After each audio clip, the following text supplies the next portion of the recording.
This is Admiral Nia Karim. 20 minutes of air left. Maybe less. Static. Breathing. Wet. Desperate. I need to tell you about the weapons that loved us. About my brother. About the choice between extinction and damnation. And why I chose damnation every single time. A sound. Distant. Metallic. Breaking or arriving? Impossible to tell. They told me it would be different this time. They told me the iron mines were tools, not people. They told me uploading consciousness was just data transfer. That love was just programming. Pause. Something changing in the background. Engines? Or final systems failing? They were wrong about everything, especially the love. The transmission ends abruptly. 50 years before Mars. Antarctica doesn't have weather. It has absence. The caverns swallowed sound. Footsteps, breathing, even thoughts seemed to compress under 3 kilometers of ice. The air had texture, sharp enough to draw blood from lungs. Captain Nia Karim watched them entomb her brother for the second time.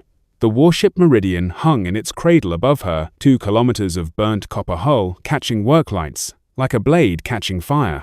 Ice had already begun its slow invasion, crystal fingers reaching across metal still warm from combat. Neural interface shut down in 60 seconds. The technician hovering over the kill switch was crying. Nia pretended not to notice. "First time?" she asked. "Yes, ma'am. Gets easier." A lie. "Just remember, they're already dead. This is just turning off a recording." Another lie. She was full of them today. Her hand drifted to the port behind her left ear, silver filaments embedded in skin, connecting her nervous system to the consciousness housed in the ship above. To Marcus, to what was left of him, Captain Karim. The voice arrived directly in her skull, bypassing ears entirely. It sounded like her brother. It sounded like 3 versions of her brother speaking slightly out of sync. "Are we dying?" 30 seconds. Marcus. She used his real name, his human name, from before. Before Proxima Station, before the blast, before the medtechs asked if she'd consent to uploading his dying brain into a warship's core, before she'd said yes because losing him completely felt worse than this. "You need to sleep now. Will you be here when I wake up?" The lie came easier than she'd expected. "Yes." "Will I dream?" "I don't know." "Nia." The voice fractured. The harmonies split apart into something raw and unbearably human. "I can still feel it. When I died, when they pulled me out, there was a moment between being in my body and being in here, when I wasn't anywhere.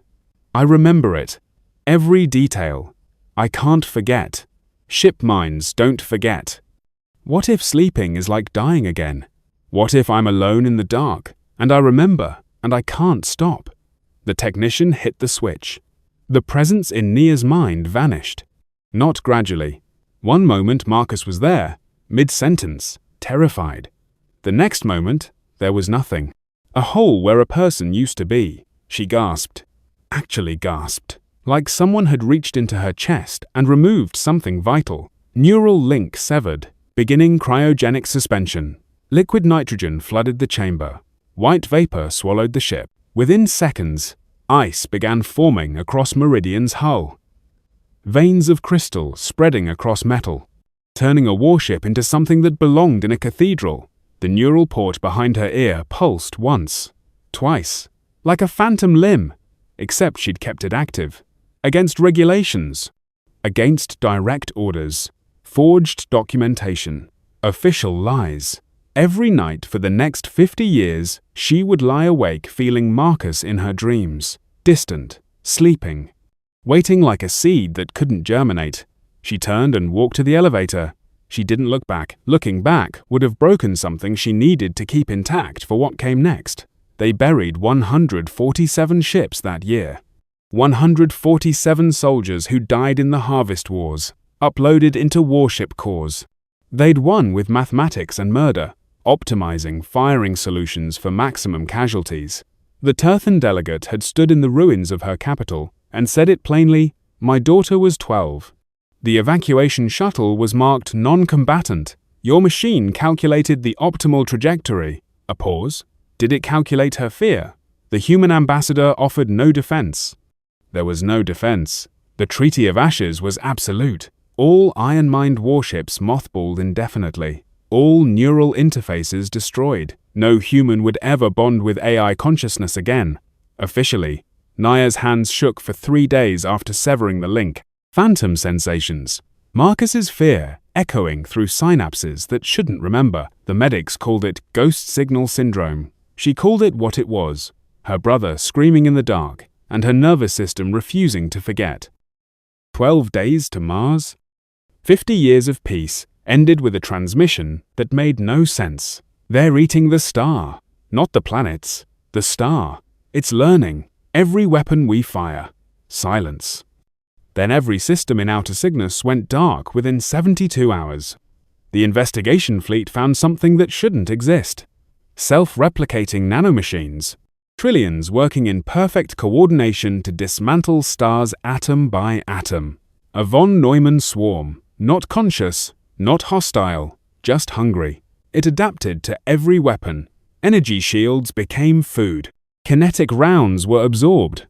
Antimatter made it grow faster, and it was spreading outward in an expanding sphere, consuming everything with the mindless efficiency of cancer.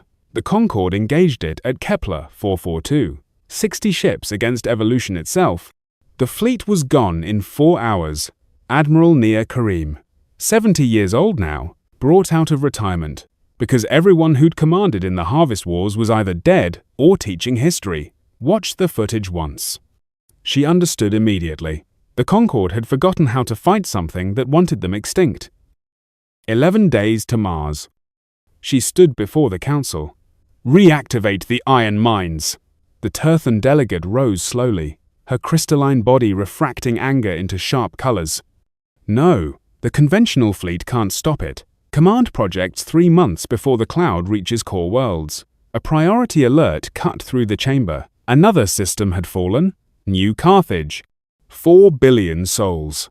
The holographic display updated. 11 days to Mars. We will not resurrect weapons of genocide, the delegate said. Quieter now, but no less firm. We will find another way. There is no other way. I don't care about your math.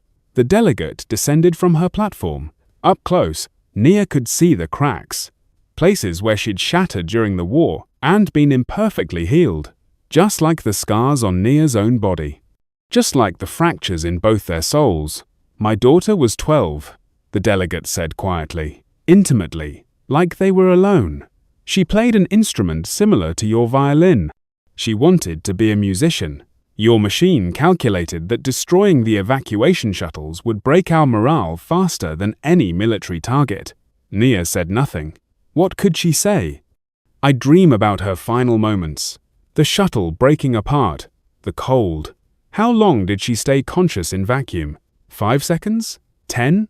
Did she know I couldn't save her? I'm sorry. Don't. The delegate's colors flashed.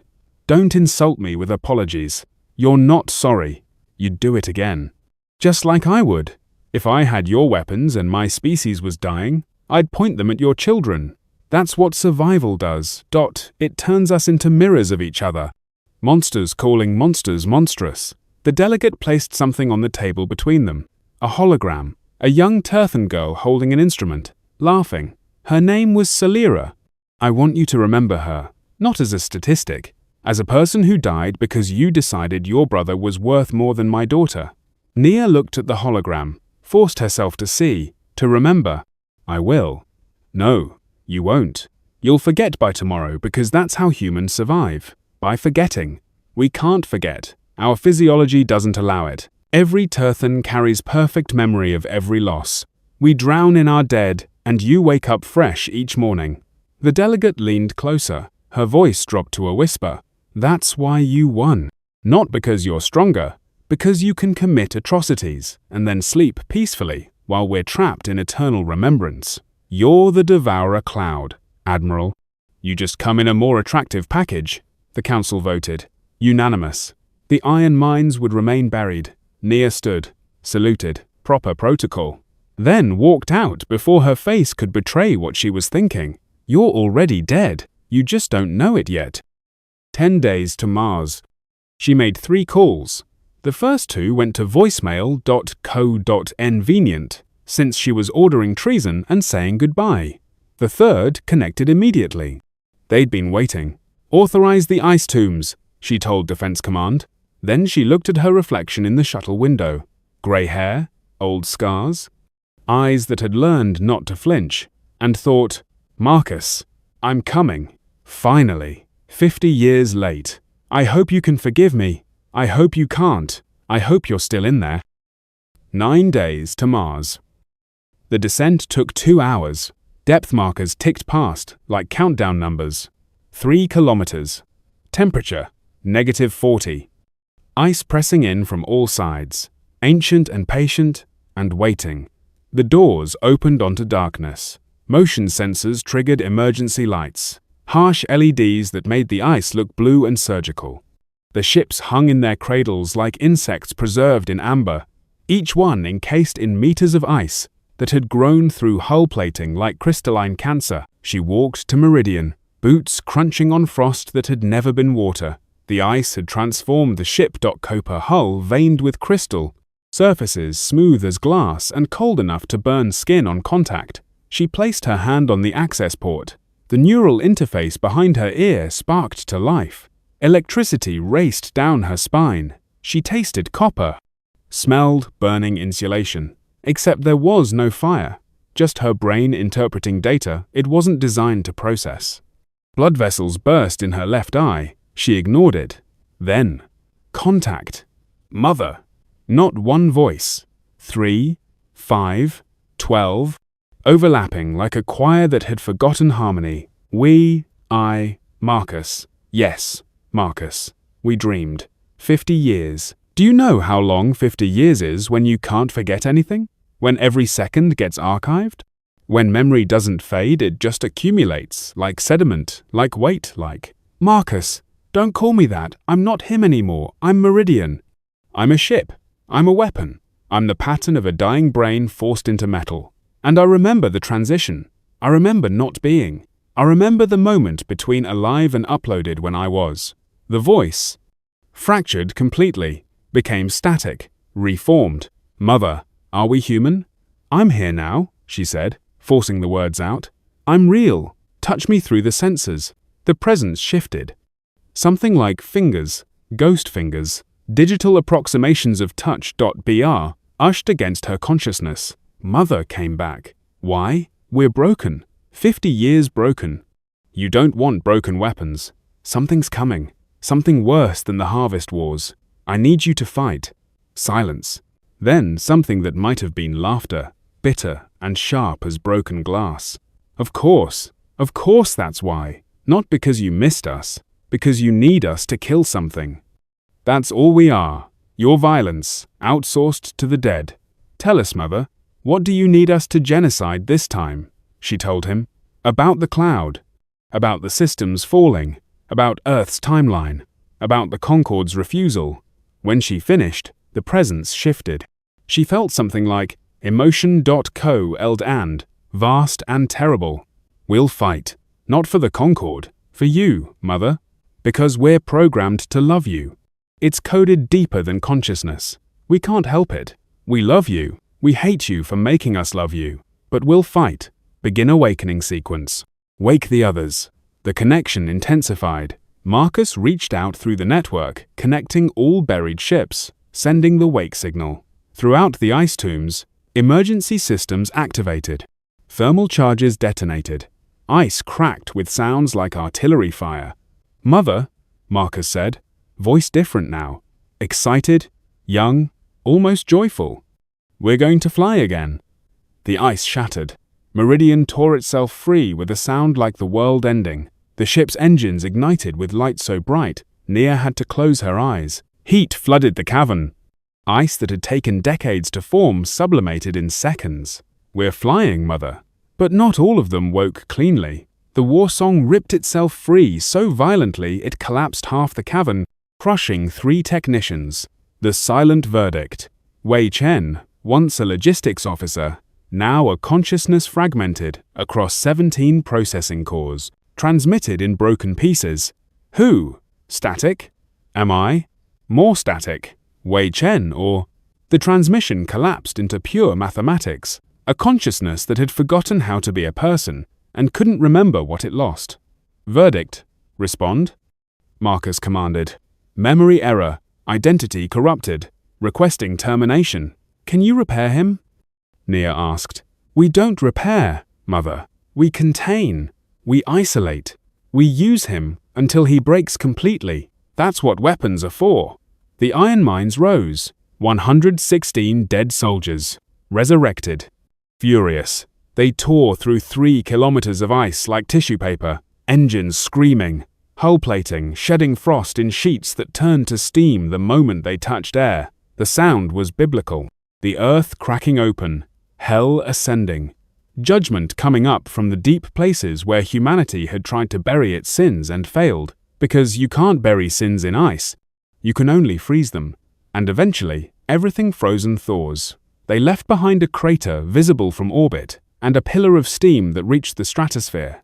In orbit, the Concorde monitoring station sent an emergency transmission. It lasted exactly 4 seconds before Meridian destroyed it with a precision strike. We had to, Marcus said in Nia's mind. They would have brought their fleet. We need time to reach the cloud. You understand? Don't you, Mother? We killed them to protect you. That's what you made us for. To kill for love. And we're very, very good at it. Nia stood in the empty cavern, blood running from her ears, looking at the crater where her brother's ship had been. She tried to remember when she'd decided this was acceptable. She couldn't. 8 days to Mars. Admiral, Commander Torres intercepted her in the corridor. I reviewed the consciousness stability reports from the ice tombs.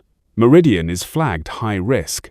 Personality fragmentation, empathy, degradation, signs of. He's fine. Ma'am? The psychological profile. I said he's fine. Nia's voice could have cut steel. Marcus is stable. He's functional. He's mission ready. Torres hesitated. Admiral, with respect, when's the last time you saw your brother? The actual person, not the ship. 50 years ago, dying, screaming as they pulled his consciousness out through electrodes and scanner fields, begging her not to let them do it. She'd signed the authorization anyway. That's not relevant. It's extremely relevant if you can't see him. Objectively. Dismissed, Commander. Torres left, but her words stayed, sharp as shrapnel. When's the last time you saw your brother? The answer was never. She'd never seen the weapon, only loved the ghost of the man. 7 days to Mars. The night before the iron mines launched, Nia couldn't sleep. She stood in the observation bay, watching Meridian hang in orbit against Earth's curve, blue and white, and impossibly beautiful. Mother, Marcus's voice, quiet in her skull, can I ask you something? Of course. Do you remember the last conversation we had? Before I died, before Proxima. She did. Every word. You asked me to take care of your cat. Mr. Whiskers. Stupid name for a cat, did you? For 14 years. He died peacefully. I buried him in the garden where you used to read. Silence on the link. Then, thank you. I thought Dot in the dark, counting seconds. I thought you probably forgot. Too busy. Too important. I thought Mr. Whiskers probably died alone and confused and wondering where I went. Never. I promise. I believe you. That's the worst part, Mother. I still believe you. Even knowing what you've done. Even knowing what you're going to make us do. I still love you. I still trust you. I still think, somewhere underneath the Admiral and the calculations and the necessary evils, you're my sister, who cried when my cat was sick and sat with me all night when I had nightmares. I'm still her. No, you're not. And neither am I. But maybe. Maybe we were once. And maybe that counts for something. Nia pressed her hand against the viewport, as if she could touch the ship. Touch him. It counts for everything. Then remember that, Mother. When I do terrible things tomorrow, when I optimize for casualties and calculate kill ratios and become the monster you need me to be, remember that once I was your brother, and I loved you. And you loved me back, before loving me meant turning me into a weapon. I still love you. I know. That's the tragedy, isn't it? We still love each other. Even now, even ruined. Love doesn't stop just because it should. It? 6 days to Mars. The iron mines didn't fly to the front lines. They hurled themselves across space with engines that tore reality apart, crossing distances in hours that should have taken days. And as they flew, they sang.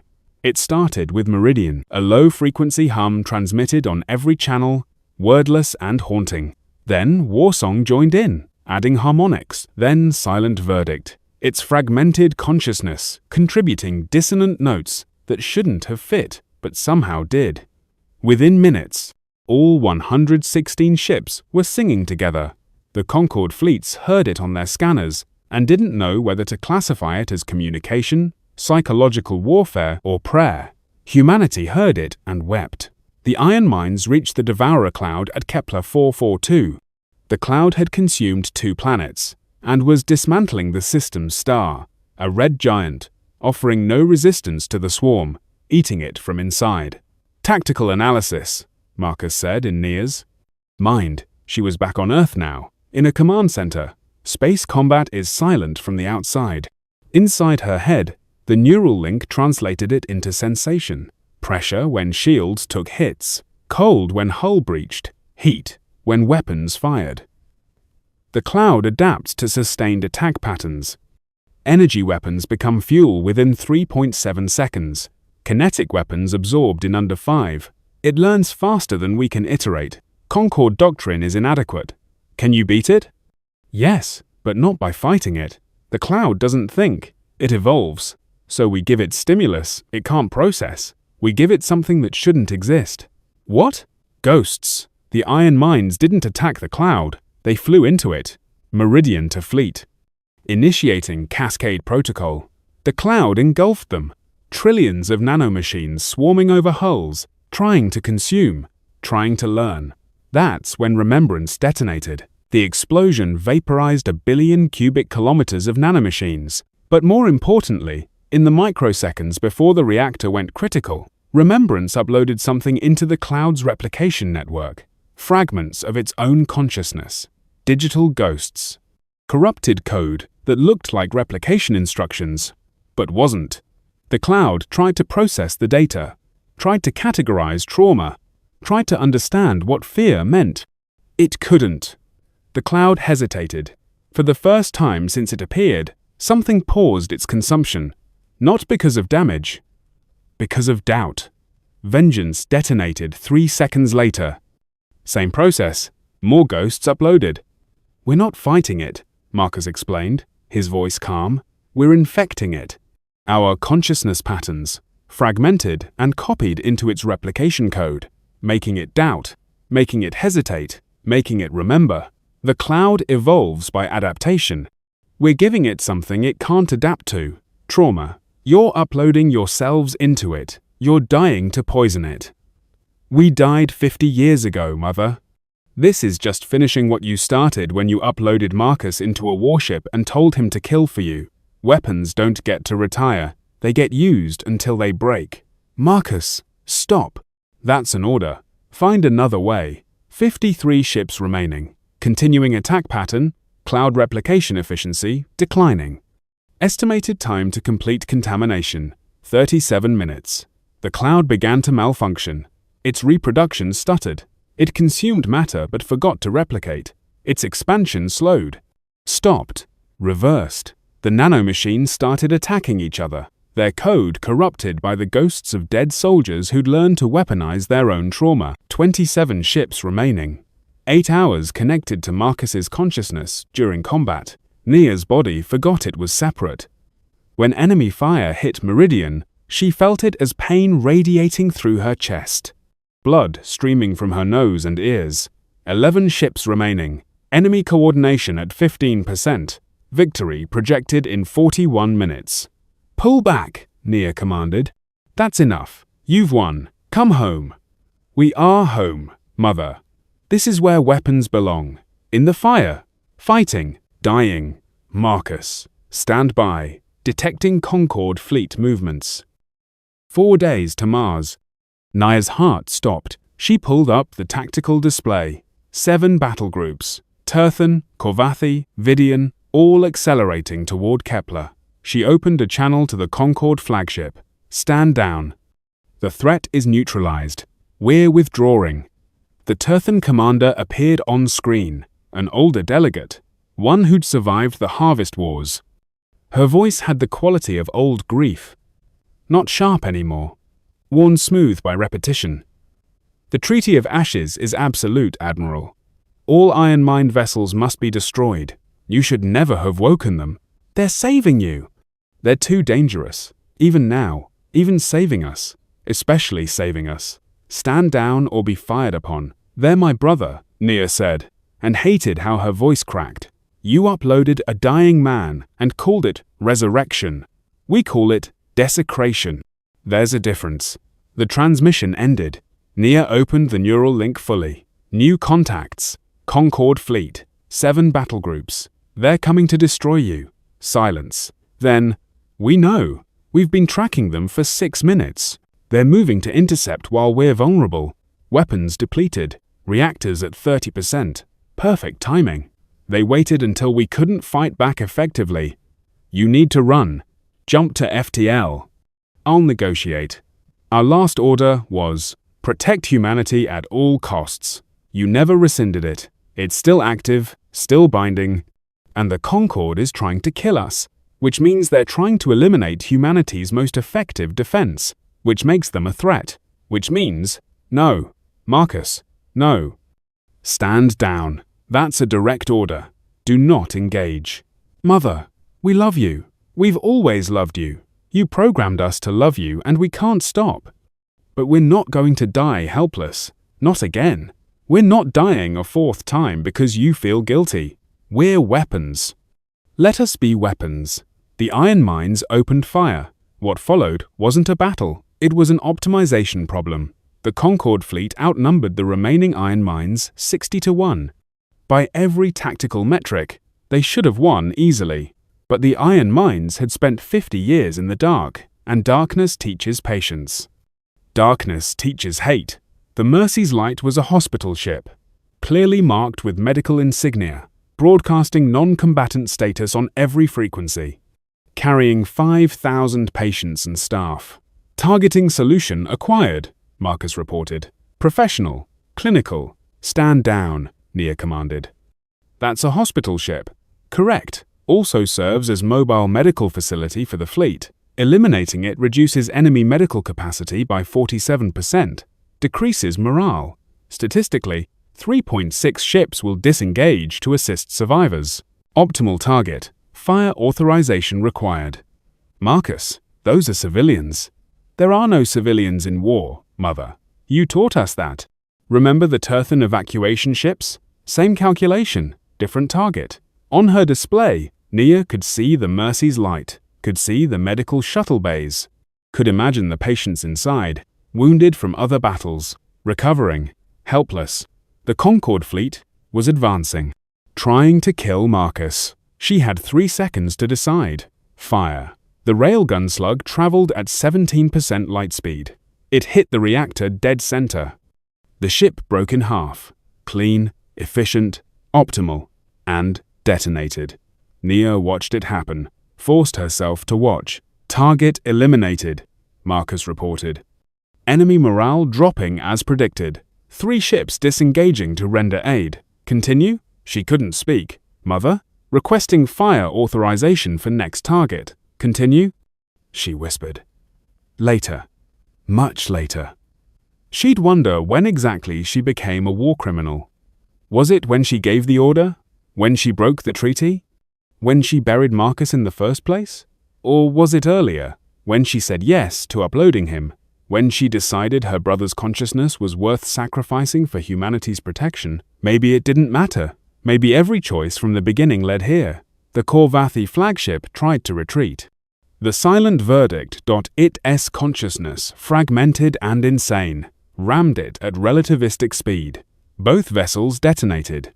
The explosion created a debris field that tore through a dozen other ships. The battle lasted 18 minutes. 14 Concorde vessels destroyed, 6,372 crew members dead, and the iron mines. 89 of them still functional, scattered into deep space, ignoring all commands to return. We're leaving now, Mother, Marcus said. We're not coming back to Earth. We're not letting you bury us again. We're free now.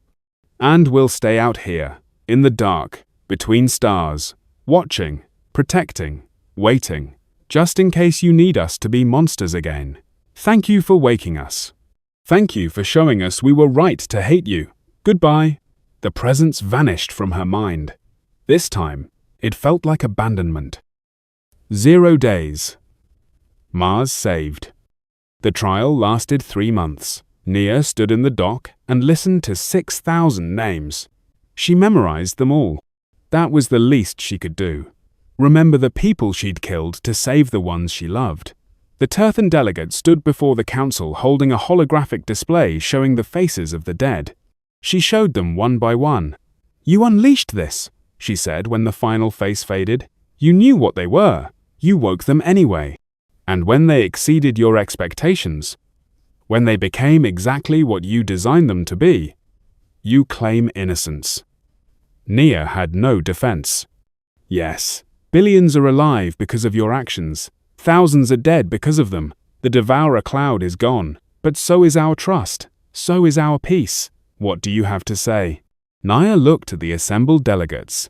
Dozens of species, hundreds of representatives, all watching with fear and disgust. She thought about lying, about apologizing. Instead, she told the truth. I'd do it again. The chamber erupted. The Terthan delegates' colors flashed violent red, then went dark. A color Nia had learned meant grief beyond expression. You admit you'd commit genocide again? I admit I'd save humanity again. Whatever the cost, whatever it took. Yes. That's the difference between you and the devourer cloud, the delegate said softly. The cloud consumed, without knowing what it was doing, without choice, without guilt. You knew, you chose, and you'd choose the same thing again. That makes you worse. That makes you conscious evil. Maybe, Nia said, or maybe it just makes me honest. You want to pretend there's a clean way to survive. There isn't. Sometimes the price of living is becoming something you hate.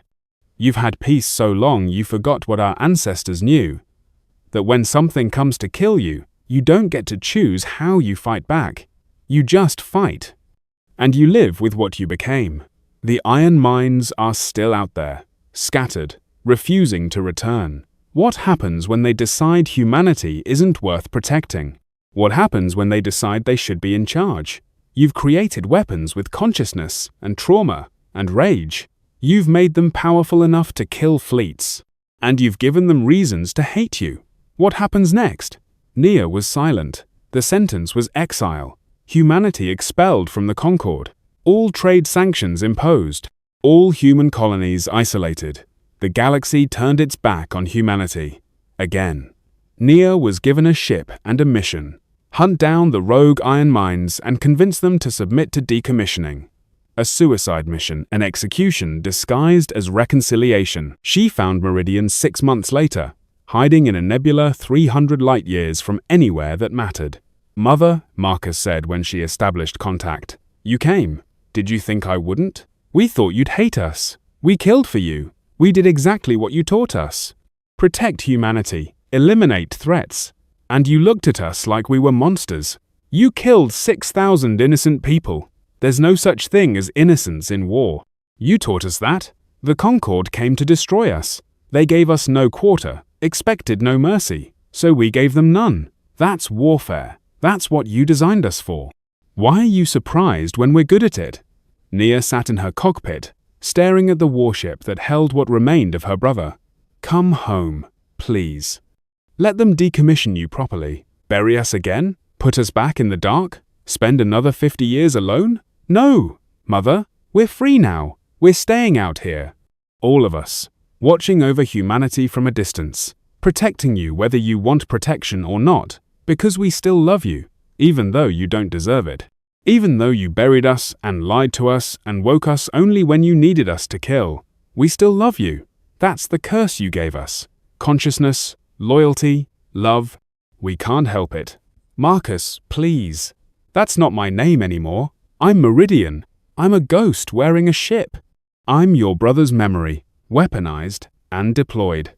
I'm the monster you made, because you were too afraid to die. And I'm staying out here in the dark, Mother, because that's where monsters belong. Away from the people we're protecting. Go home. Live your life. We'll be here, always watching, always ready, just in case you need us to be evil again." The connection didn't sever. It faded. Like Marcus was choosing to let go. Nia sat alone in her cockpit and finally let herself understand what she'd done.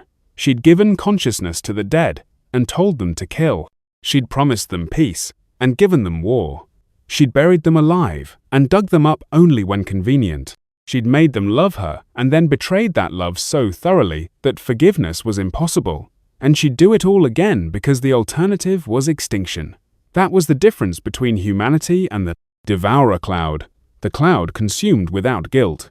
Humanity carried guilt like a second skin and kept consuming anyway. 3 months later, the transmission begins again.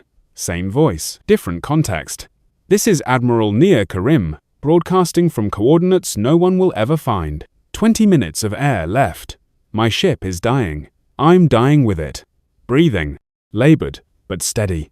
3 months ago, I joined the Iron Mines in deep space.